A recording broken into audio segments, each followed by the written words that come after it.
Hey everybody, welcome. It's Chris here. Welcome to the Daily Reflections with Chris. And right now, currently, I'm at my home group. These are my people that I get to hang out with on a daily. We recover together, right? And I got here a little bit early because it is my turn to open up the club. And I said, let me take this opportunity to do my video, right? So I don't have to do it real late at night today. So anyway, I've had a wonderful weekend. Today is July the 3rd. I hope those of us who are tuning in also had a wonderful weekend. And if not, it's okay. Don't worry. It's just a weekend. It's just a day. It's just a moment. So that's why I decided to make these videos for moments like this and days like this, where things are going wonderful, or things may be going not so good, right? But no matter what, we don't pick up today, right? That's the point of recovery, is that no matter what, we don't have to pick up a drink today. Not a drink of alcohol anyway. Today's hot, so water will be good, Gatorade's good, whatever your favorite drink. I mean, drink 20 Big Reds if you want. It doesn't matter. Just don't pick up alcohol today, and your life will get better. So let's talk a little bit about today's topic. Today's July 3rd, and the topic, we're reading out of this book. For those of you who are new, we read out of the Daily Reflections every day and just reflect on it. So today's entry is called Experience. Oof, the best teacher. Being still in experience and having just made conscious contact with God, it is not probable that we are going to be inspired at all times. And that's from Alcoholics Anonymous, page 87. Some say that experience is the best teacher, but I believe that experience is the only teacher. I have been able to learn of God's love for me only by the experience of my dependence on that love. At first, I could not be sure of His direction in my life, but now I see that if I am to be bold enough to ask for His guidance, I must act as if He provided it. I frequently ask God to help me remember that He has a path for me. God, that's so wonderful, right?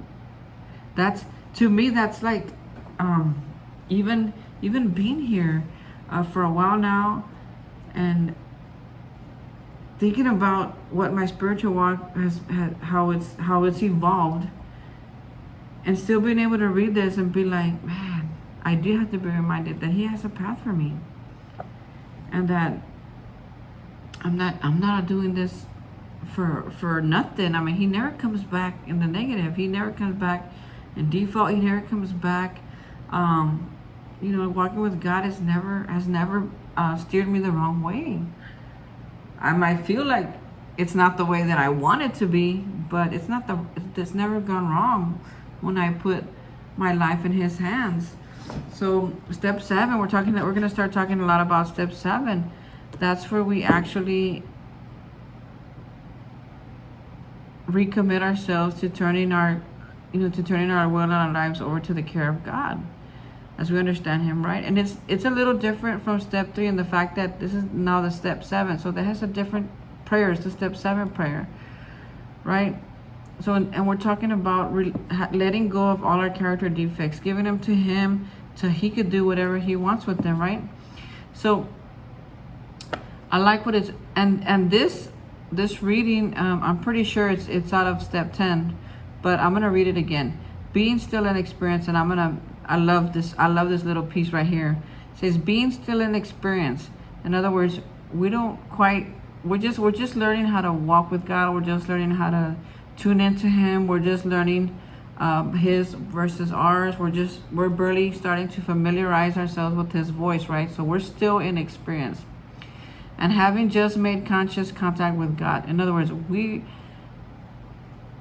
it's talking about meditation. So we just tuned in, right? Or through prayer, however we make the contact with God, right? Some people joke you can text Him at any time. You can call Him at any time. His phone's always, His line's always open. Yeah, that's good too, because you can contact with Him. You can make that contact at any time, whether it be through a nap, through meditation, through prayer, going to church, however you choose to make contact with Him, right? The stuff that works. Let's talk about what works. So however you choose to make contact with Him, that's what it's talking about. So I'm new to this, and I just made contact with him. In other words, I just came out of meditation, right? I'm just learning his voice. It is not probable that we're going to be inspired at all times, right? So sometimes I may be like, well, that didn't work. That prayer didn't work. He's not listening. I meditated, but I don't really feel anything. Church was okay, but I don't really feel like it's my thing, That's lack of inspiration. We're not going to be inspired at all times, right? Sometimes we will. Man, I've been to some churches, man, I'm all like, man, they get me on fire. And then I go the next day, and the next week, and I'll be like, what did I miss? What's different, right? Am I different? Are they different? I mean, what happened? Or the same thing with meditation. I meditate sometimes, and I don't really get answers. And now today, it doesn't really matter, because that's not what meditation is for. Meditation is not to get answers. Meditation is just to make contact with God, just to get in quiet mode. Just be still, and just hang out with Him for 10 minutes, 5 minutes, whatever you can handle.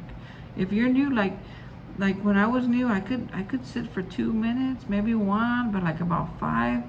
I mean, it felt like a long time, but only 5 minutes had gone by, right? Now when I get lost in time, when I come to, it's more like an hour.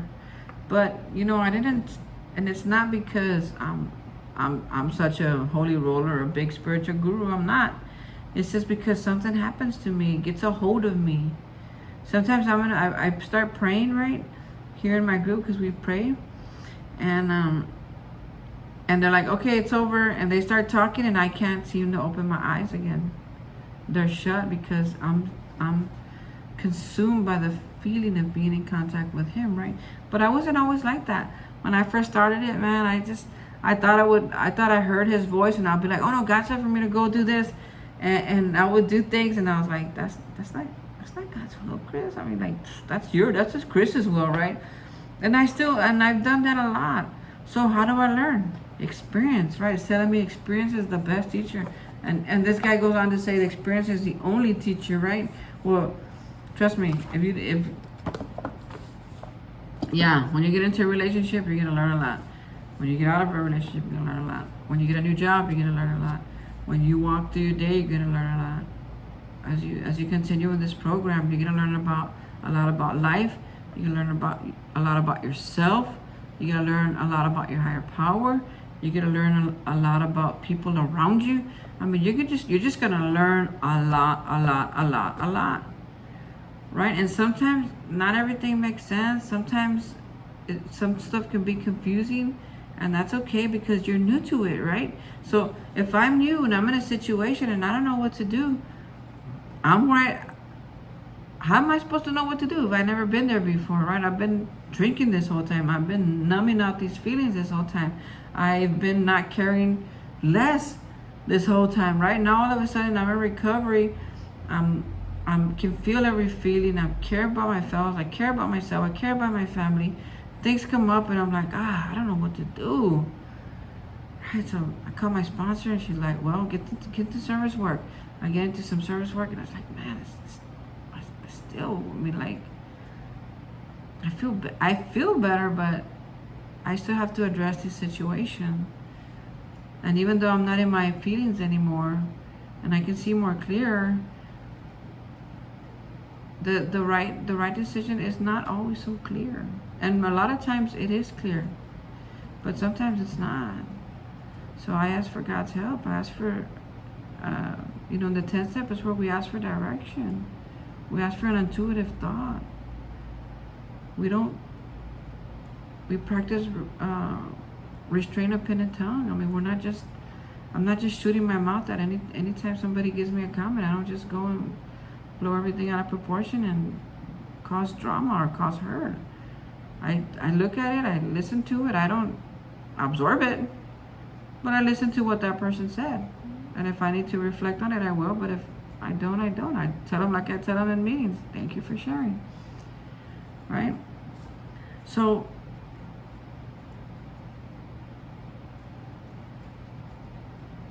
what if I'm, since I'm not going to be inspired at all time, what if I, because having now walked with God long enough, I've made a lot of good decisions. But I have made some really bad decisions, right? And usually, my bad decisions have been based on self. It's like something that I wanted for me, either because I didn't want to lose a girl, or I wanted to feel good about something, or I had a feeling of loneliness, or I wasn't, I was saying like, I don't really care about the outcome. Little things like that. They get me to make some really wrong decisions. And I know now, right? That gut feeling, that intuition, that's what it is. It's like when I go into a situation and I don't feel right, I have the opportunity, I have the choice to not move forward and be like, hey, you know what? This is not a good idea. No matter what, right? Because if I stay in a situation that I don't think it's the right situation because I'm getting that gut feeling, or because I prayed on it and all signs point to no, all those red flags that I see that I ignore and I still do it, well, I'm making that decision, right? Based on self, based on me, based on what Chris wants and what Chris thinks he needs. So if I look at, you know what, I've learned the hard way, or not that, well, at first it was hard, but now it's getting easier that when I don't feel right about something, I can just say, hey, you know what, I've changed my mind. And I don't have to go into detail. If they want to go into detail, I can. But I can keep it, I can just say, I changed my mind. And I can move forward. And I don't have to put anybody down. I don't have to talk about anybody. I don't have to gossip about anybody. All I have to do is I say, I changed my mind. And if they say, okay, well, do you mind? Can we ask why? Why you change your mind? And then I could tell them if I want to. Right? And I didn't have that. I've been in positions before where I felt like I had to do things. And man, especially while drinking and drugging, I felt so much like I owed the world so much stuff that I felt like I could never say no to anything, and I would do things that I would like regret doing, or be like, man, why'd you do this to yourself again, Chris? Like, Jesus, stop doing it. And because I didn't have the courage. I didn't have the courage to be Chris. I didn't have the courage to be my own person. I didn't have the courage to say no and mean it.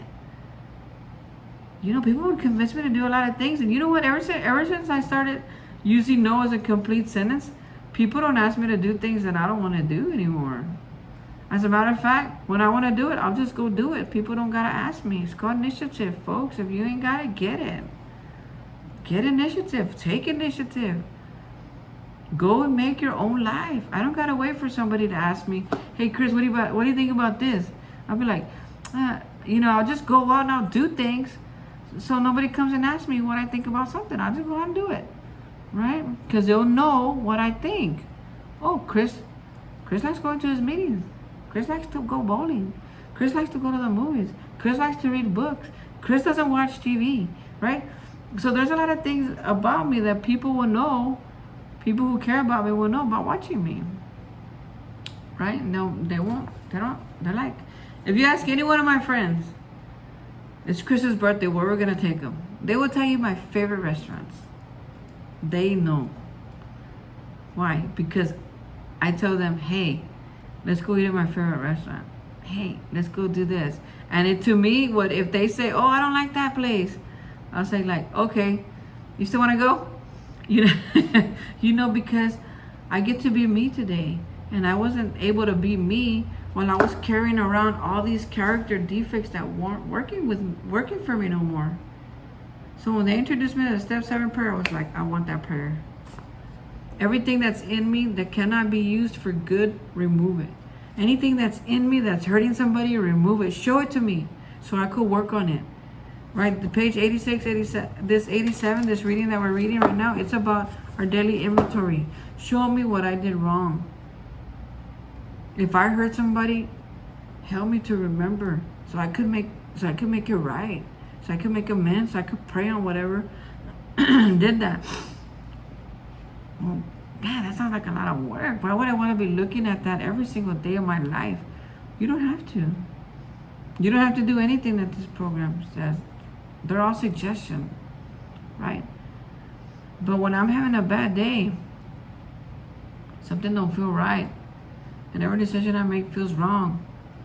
I could reflect on that through these pages and be like, well, you're new to that position, so chances are you're not gonna know everything. It's okay. Be teachable. Stay open. You don't know anybody in apology. You're new to this. That's all right. Don't get stressed. Don't worry. We got you. This program's got you. The people at work, they got me. They love for me to ask them questions. And you know what? I love that they love that because I need to ask questions. I don't know everything. This program taught me how to be more teachable than school did. School made me feel dumb. Even though they said no questions is a stupid question, they made me feel dumb because I would raise my hand and they would either ignore me or they wouldn't answer the question. So I was like, okay, well, I didn't feel like not good enough yet, but little by little I started to feel like, man, I'm gonna have to learn this on my own. And I learned everything half-assed or the wrong way, right? So I'm grateful that even though I don't have to do kindergarten or middle school or high school again, that I could come into this literature, I could come into these books, I can come to this meeting over and over again and learn something new. Learn the same thing in a different with a different angle. Read on the same topic from a different spin-off. You know, like I just keep learning and learning and learning. And I never graduate, and I'm grateful. These doors are always open. There's nobody here. Our meeting's already started, but there's nobody here because everybody's at a birthday party. But this room's open. Why? In case a newcomer walks in. I'll tell him about this program. I'll tell him about my drinking, my alcoholism. Tell him about what this program does. I will hope that he'll come back tomorrow. Offer him. So I've coffee ready. The pastries are ready. And a bunch of empty chairs, just waiting for people to get here. That's amazing. That's not the Chris that got to this place 20 years ago. Chris didn't have nothing. And I'm not talking about the stuff outside, even though the stuff outside is pretty good, like my apartment and my car and money in the bank. That's all good. But the important stuff is what's in here. How Chris is changing here through the steps and through the 7-step prayers. Says, God, I give you this. I give you these defects. Do what you want with them. And he surprises me. He woes me sometimes. I'm like, damn, okay, you really think we're gonna use this right now? Okay, let's go. And I leave it up to him, the outcome. Because sometimes he needs me to be quiet. Sometimes he needs me to speak up. Sometimes he needs me to share things I don't want to share. Sometimes he needs me to